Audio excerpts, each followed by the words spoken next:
ಮೇ 7ರಂದು ಹೊಳಲ್ಕೆರೆಯಲ್ಲಿ ಬಸವ ಜಯಂತಿ ಅದ್ದೂರಿ ಆಚರಣೆಗೆ ಪೂರ್ವಭಾವಿ ಸಭೆಯಲ್ಲಿ ನಿರ್ಧಾರ. ವಿಶ್ವಗುರು ಜಗಜ್ಯೋತಿ ಬಸವೇಶ್ವರರ ಜಯಂತಿಯನ್ನ 2026ರ ಮೇ 7ರಂದು ಹೊಳಲ್ಕೆರೆ ಪಟ್ಟಣದಲ್ಲಿ ಅತ್ಯಂತ ವಿಜೃಂಭಣೆಯಿಂದ ಆಚರಿಸಲು ಅಖಿಲ ಭಾರತ ವೀರಶೈವ ಮಹಾಸಭಾ ತೀರ್ಮಾನಿಸಿದೆ. ಶನಿವಾರ ಪಟ್ಟಣದ ಒಂಟಿಕೊಪ್ಪದ ಮುರುಘಾಮಠದ ಆವರಣದಲ್ಲಿ ತಾಲೂಕಾ ವೀರಶೈವ ಲಿಂಗಾಯತ ಮಹಾಸಭಾ ಹಾಗೂ ಲಿಂಗಾಯತ ಸಮುದಾಯದ ಸಹಯೋಗದಲ್ಲಿ ಆಯೋಜಿಸಲಾಗಿದ್ದ ಪೂರ್ವಭಾವಿ ಸಭೆಯಲ್ಲಿ ಈ ನಿರ್ಧಾರ ಕೈಗೊಳ್ಳಲಾಗಿದೆ. ಸಭೆಯ ಅಧ್ಯಕ್ಷತೆಯನ್ನ ವಹಿಸಿ ಮಾತನಾಡಿದ ಮಹಾಸಭಾ ಅಧ್ಯಕ್ಷ ಪ್ರಭಾಕರ್ ಮಾಳಿಗೆ, ಪ್ರತಿ ವರ್ಷದಂತೆ ಈ ಬಾರಿಯೂ ಬಸವ ಜಯಂತಿಯನ್ನ ಸಂಭ್ರಮದಿಂದ ಆಚರಿಸಲಾಗುವುದು.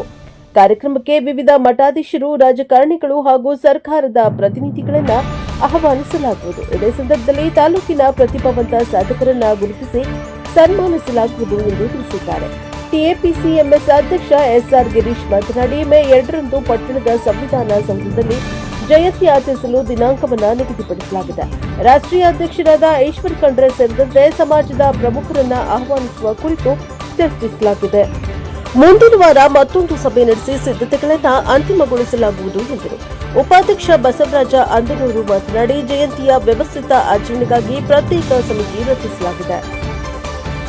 ಸಮಿತಿಯ ಅಧ್ಯಕ್ಷರಾಗಿ ಮುತ್ತಗದೂರು ರುದ್ರಪ್ಪ ಹಾಗೂ ಕಾರ್ಯದರ್ಶಿಯಾಗಿ ಬಿದದುರ್ಗದ ಹನುಮಂತಪ್ಪ ಅವರನ್ನ ನಿಯೋಜನೆ ಮಾಡಲಾಗಿದೆ. ಸಮಿತಿಯಲ್ಲಿ ತಾಲೂಕಿನ ಎಲ್ಲಾ ಗ್ರಾಮಗಳ ಮುಖಂಡರನ್ನ ಸೇರಿಸಿಕೊಳ್ಳಲಾಗಿದ್ದು, ಸಾರ್ವಜನಿಕರು ಹೆಚ್ಚಿನ ಸಂಖ್ಯೆಯಲ್ಲಿ ಸಹಕರಿಸಬೇಕು ಎಂದು ಮನವಿ ಮಾಡಿದ್ದಾರೆ.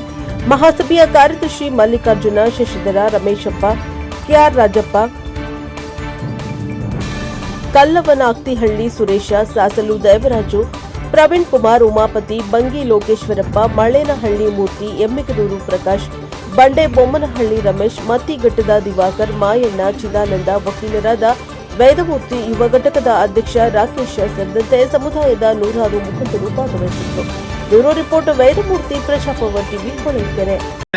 ಇವೆಲ್ಲರೂ ಸೇರ್ಕೊಂಡು, ಯಾಕೆಂದ್ರೆ ಸಮಾಜದ ಎಲ್ಲ ಹಿರಿಯ ಮುಖಂಡರುಗಳಾಗಿರ್ಬೋದು, ಯುವಕರಾಗಿರ್ಬೋದು, ಹೆಚ್ಚಿನಾಗಿ ಯುವಕರೆಲ್ಲರೂ ಉತ್ಸಾಹದಿಂದ ಬಂದು ಇವತ್ತಿನ ದಿವಸ ಅದನ್ನ ಯಾವ ರೀತಿಯಾಗಿ ರೂಪುರೇಷೆ ಮಾಡಬೇಕು ಅಂತೇಳಿ ನೀವೆಲ್ಲರೂ ತೀರ್ಮಾನ ಮಾಡಿದ್ದೀರಿ.